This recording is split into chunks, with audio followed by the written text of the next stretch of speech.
ഒരു വർഷത്തെ വരുമാനം ഒരു മാസം കൊണ്ട് നേടുന്നതിൽ നിന്നും നിങ്ങളെ തടയുന്ന ഒരേയൊരു കാര്യം എന്താണെന്ന് നിങ്ങൾക്കറിയാമോ? നിങ്ങളുടെ സ്വന്തം വിശ്വാസങ്ങൾ മാത്രമാണത്. ഇത് കേൾക്കുമ്പോൾ വിചിത്രമായി തോന്നാമെന്നെനിക്കറിയാം, അല്ലേ? എന്നാൽ ഇതാണ് എനിക്കും സംഭവിച്ചത്. ഇതിന്റെ യഥാർത്ഥ സത്യം ഞാൻ നിങ്ങളോട് പറയാൻ പോവുകയാണ്. വർഷങ്ങളോളം ഞാൻ കടക്കെണിയിലായിരുന്നു. ഞാൻ വെറുത്തിരുന്ന ഒരു ജോലിയിൽ കുടുങ്ങിക്കിടന്നു. എന്റെ ജീവിതത്തിൽ ഇനി ഒരു വഴിയുമില്ലെന്ന് ഞാൻ കരുതി. എന്നാൽ ആ വഴി എപ്പോഴും അവിടെ തന്നെ ഉണ്ടായിരുന്നു. എനിക്കത് കാണാൻ കഴിഞ്ഞില്ല എന്ന് മാത്രം. കാരണം എന്റെ ചിന്താമാതൃക അഥവാ എന്റെ മാനസിക ഘടന എന്നെ ഇരുട്ടിൽ നിർത്തിയിരുന്നു. ആരും പറയാത്ത ഒരു സത്യം ഇന്ന് ഞാൻ നിങ്ങളോട് പറയാൻ പോവുകയാണ്. ഇന്നുവരെ ചെയ്തുകൊണ്ടിരുന്ന കാര്യങ്ങൾ തന്നെ തുടർന്നും ചെയ്താൽ നിങ്ങൾക്കൊരിക്കലും സമ്പന്നനാകാൻ കഴിയില്ല. ചിന്തിച്ചു നോക്കൂ, എന്ത് ചെയ്യണമെന്ന് കൃത്യമായി അറിയാമായിരുന്നിട്ടും നിങ്ങളത് ചെയ്യാതിരുന്ന എത്രയോ സന്ദർഭങ്ങൾ ഉണ്ടായിട്ടുണ്ട്. നിങ്ങൾ പഠന പരിപാടികളിൽ ചേർന്നു, പുസ്തകം വായിച്ചു, എന്നിട്ടും ആ പഴയ ശീലങ്ങൾ തന്നെ ആവർത്തിച്ചു. അങ്ങനെ സംഭവിച്ചത് നിങ്ങൾ മടിയനായതുകൊണ്ടോ കഴിവില്ലാത്തതുകൊണ്ടോ അല്ല, മറിച്ച് നിങ്ങൾക്ക് തിരിച്ചറിയാൻ കഴിയാത്ത ഒരു അദൃശ്യമായ മാനസിക പ്രോഗ്രാമിന് നിങ്ങൾ അടിമയായതുകൊണ്ടാണ്. ഈ പ്രോഗ്രാമിനെ ചിന്താമാതൃക എന്ന് വിളിക്കുന്നു. ഇത് നിങ്ങളുടെ വിശ്വാസങ്ങൾ, ശീലങ്ങൾ, വൈകാരിക ഘടനകൾ, കുട്ടിക്കാലം മുതൽ ലഭിച്ച സംസ്കാരം എന്നിവയുടെ ഒരു സമ്മിശ്രമാണ്. സമ്പത്തിനെക്കുറിച്ചോ ദാരിദ്ര്യത്തെക്കുറിച്ചോ നിങ്ങൾ ചിന്തിക്കുന്നത് ജന്മനായുള്ള ഒന്നല്ല, അത് പഠിച്ചെടുത്തതാണ്. നിങ്ങൾക്ക് പോലും അറിയാതെ ഈ ചിന്താമാതൃക നിങ്ങളെ നിയന്ത്രിക്കുന്നു. കാര്യങ്ങൾ എങ്ങനെ ചെയ്യണമെന്ന അറിവുണ്ടായിട്ടും അത് ചെയ്യാത്ത ആളുകളെ ഞാൻ കണ്ടിട്ടുണ്ട്. കാരണം അവരുടെ തീരുമാനങ്ങളുടെ 95% എടുക്കുന്ന ഉപബോധ മനസ്സ് അവരെ തടയുന്നു. നിങ്ങൾ എത്ര വലിയ ജ്ഞാനിയാണെങ്കിലും എത്ര വലിയ വിദ്യാഭ്യാസം നേടിയാലും ചിന്താമാതൃക നിങ്ങളെ പിന്തുണയ്ക്കുന്നില്ലെങ്കിൽ നിങ്ങൾ സാമ്പത്തികമായി ബുദ്ധിമുട്ടിക്കൊണ്ടേയിരിക്കും. കാരണം കേവലം അറിവ് മാത്രമല്ല ശക്തി, ആ അറിവ് പ്രാവർത്തികമാക്കുന്നതാണ് യഥാർത്ഥ ശക്തി. നിങ്ങളുടെ ചിന്താമാതൃക അതിന് അനുവദിക്കുമ്പോൾ മാത്രമേ അത് പ്രാവർത്തികമാക്കാൻ കഴിയൂ. അല്ലാത്തപക്ഷം നിങ്ങൾ പുസ്തകം വായിച്ച് വീണ്ടും ഇരിപ്പിടത്തിലേക്ക് തന്നെ മടങ്ങും, വരവ് ചിലവ് കണക്കുകൾ ഉണ്ടാക്കും, എന്നിട്ട് അത് മറക്കും. അടുത്ത ദിവസം രാവിലെ വീണ്ടും പറയും ഇത് വളരെ ചിലവേറിയതാണ് എന്ന്. ഇതെല്ലാം എനിക്ക് നന്നായി അറിയാം. കാരണം വർഷങ്ങളോളം ഞാൻ ഇതേ കാര്യങ്ങൾ തന്നെയാണ് ചെയ്തത്. എന്തെങ്കിലും മെച്ചപ്പെട്ടത് ചെയ്യാൻ ഞാൻ ശ്രമിച്ചപ്പോഴെല്ലാം ഏതോ ഒരു അദൃശ്യശക്തി എന്നെ പിന്നോട്ട് വലിച്ചു. ഞാൻ പണം സമ്പാദിച്ചിരുന്നു, എന്നാൽ അതെല്ലാം കയ്യിൽ നിന്നും വഴുതിപ്പോയി. എന്തെങ്കിലും ചിലവുകൾ വരും, എന്തെങ്കിലും ബുദ്ധിമുട്ടുകൾ വരും, എനിക്ക് പോലും അറിയാതെ ഞാൻ അതെല്ലാം നശിപ്പിക്കും. അപ്പോൾ ഞാൻ എന്നെ തന്നെ ഒരു പരാജയമായി കണക്കാക്കിയിരുന്നു. എന്നാൽ യഥാർത്ഥ സത്യം ഇതായിരുന്നു. ഞാനല്ല, എന്റെ ചിന്താമാതൃകയായിരുന്നു അതിനറിയാവുന്ന അതേ ചക്രം വീണ്ടും വീണ്ടും ആവർത്തിച്ചുകൊണ്ടിരുന്നത്. ഒരു കാലത്ത് ഞാൻ ധാരാളം യാത്രകൾ ചെയ്തിരുന്നു.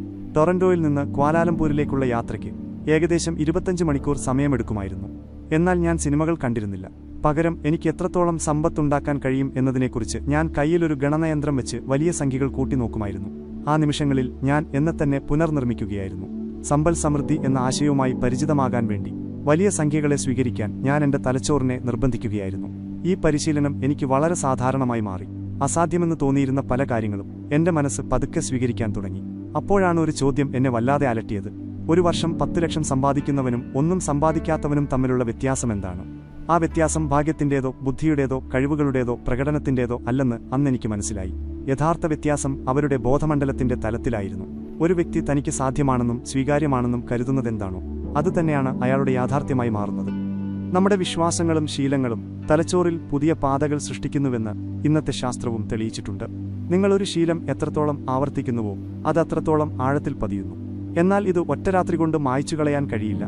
ഇതിനായി വികാരങ്ങളോടെയുള്ള ആവർത്തനം വഴി പുതിയ മാനസിക പാതകൾ സൃഷ്ടിക്കേണ്ടതുണ്ട്. എനിക്ക് സമ്പന്നനാകണം എന്ന് മാത്രം പറഞ്ഞാൽ പോരാ, സമ്പന്നനാകുമ്പോഴുള്ള അവസ്ഥ എങ്ങനെയാണെന്ന് നിങ്ങൾ അനുഭവിക്കണം. ഒരു സമ്പന്നനെ പോലെ ചിന്തിക്കുകയും അതുപോലെ പെരുമാറുകയും വേണം. ഈ പ്രക്രിയ പഴയ പാതകളെ ദുർബലപ്പെടുത്തുകയും തലച്ചോറിൽ പുതിയ പാതകൾ സൃഷ്ടിക്കുകയും ചെയ്യുന്നു.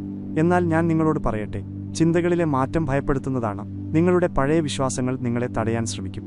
ഇതൊന്നും നിങ്ങൾക്ക് പറഞ്ഞിട്ടുള്ളതല്ലെന്നും സമയം ഒരുപാട് വൈകിപ്പോയെന്നും അവ നിങ്ങളോട് പറയും. നിങ്ങളുടെ പഴയ പരാജയങ്ങളെ ഓർമ്മിപ്പിച്ചുകൊണ്ട് നിങ്ങൾ ഇതിനൊന്നും അർഹനല്ലെന്ന് അവ പറയും. അവിടെയാണ് നിങ്ങൾ ശക്തനാകേണ്ടത്. കാരണം നിങ്ങളുടെ ഉള്ളിലെ ഈ സംഘർഷത്തിന്റെ നിമിഷത്തിൽ ഒന്നുകിൽ നിങ്ങൾ ആ തടസ്സങ്ങളെ ഭേദിക്കും, അല്ലെങ്കിൽ വീണ്ടും 5, 10, 20 വർഷത്തേക്ക് അതേ പരിമിതികളിൽ തന്നെ തുടരുകയും പഴയ ഫലങ്ങൾ തന്നെ നിങ്ങൾക്ക് ലഭിക്കുകയും ചെയ്യും. അതുകൊണ്ട് നിങ്ങൾ ലളിതവും എന്നാൽ ശക്തവുമായ ഒരു പരിശീലനം ചെയ്യണമെന്ന് ഞാൻ ആഗ്രഹിക്കുന്നു. ഇപ്പോൾ തന്നെ ചെയ്യുക, പിന്നീടാവാമെന്ന് വിചാരിക്കരുത്. എല്ലാ വർഷവും ലക്ഷക്കണക്കിന് രൂപ സമ്പാദിക്കാൻ കഴിയുന്നതിൽ ഞാനിപ്പോൾ അതിയായി സന്തോഷിക്കുന്നു. ഞാൻ കൃതജ്ഞനുമാണ് എന്ന് ഒരു കടലാസിൽ എഴുതുക. അതെപ്പോഴും നിങ്ങളുടെ കൈവശം വയ്ക്കുക. ദിവസവും അത് വായിക്കുക. ആ തുകയുടെ തരംഗം അനുഭവിച്ചറിയുക. നിങ്ങളുടെ ജീവിതം എങ്ങനെയുള്ളതായിരിക്കുമെന്ന് സങ്കല്പിക്കുക. ഏത് വാഹനം, ഏത് വീട്, എവിടെയെല്ലാം യാത്ര ചെയ്യും എന്ന് ചിന്തിക്കുക.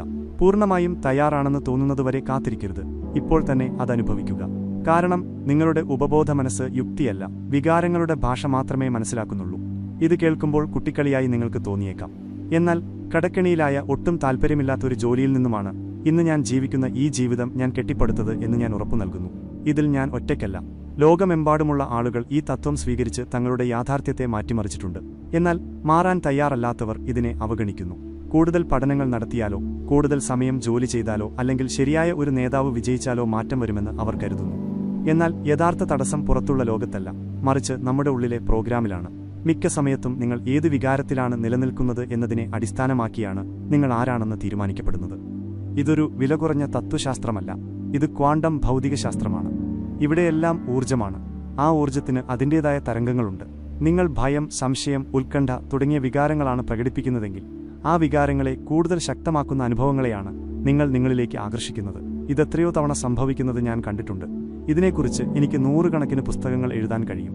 പഠന ക്ലാസുകളിലും ശില്പശാലകളിലും ആളുകൾ പറയാറുണ്ട്, ഞാൻ എല്ലാം വിശദീകരിച്ചു കൊടുത്തു, എന്നിട്ടും അവർ ഒന്നും ചെയ്തില്ല എന്ന്. അപ്പോൾ ഞാൻ ചോദിക്കും, നിങ്ങൾ അവരുടെ ചിന്താരീതിയെ മാറ്റിയോ? അവരുടെ ഉള്ളിലെ വൈകാരിക അവസ്ഥയെ നിങ്ങൾ സ്പർശിച്ചുവോ? കാരണം യഥാർത്ഥ സത്യമിതാണ്, ബോധമനസ്സിന്റെ തലത്തിൽ എന്തു ചെയ്യണമെന്ന് അവർക്കറിയാം. എന്നാൽ നിയന്ത്രണം മുഴുവനും ഉപബോധ മനസ്സിന്റെ കൈകളിലാണ്. അത് യുക്തി കൊണ്ട് മാറില്ല. വികാരങ്ങൾ കൊണ്ടും ആവർത്തനം കൊണ്ടും പുതിയ മാനസിക ചിത്രങ്ങൾ കൊണ്ടുമാണ് അത് മാറുന്നത്. എന്നാൽ മിക്ക ആളുകളും ഇല്ലായ്മയുടെ അവസ്ഥയിലാണ് സ്പന്ദിക്കുന്നത്. അവർ പറയും, എനിക്ക് സമ്പന്നനാകണമെന്ന്. എന്നാൽ അവരുടെ ഉള്ളിലെ സ്പന്ദനം ഭയത്തിൻ്റെതാണ്. അവർ സാമ്പത്തിക സ്വാതന്ത്ര്യത്തെക്കുറിച്ച് സംസാരിക്കുന്നു, എന്നാൽ ദിവസം മുഴുവൻ ചിലവുകളെക്കുറിച്ചുള്ള ഉത്കണ്ഠയിൽ മുഴുകിയിരിക്കുന്നു. അവർ സമ്പന്നരാകാൻ സ്വപ്നം കാണുന്നു, എന്നാൽ മണിക്കൂറുകളോളം സർക്കാരിനെയും വിലക്കയറ്റത്തെയും പ്രതിസന്ധികളെയും കുറിച്ച് പരാതിപ്പെട്ടുകൊണ്ട് സമയം ചിലവഴിക്കുന്നു.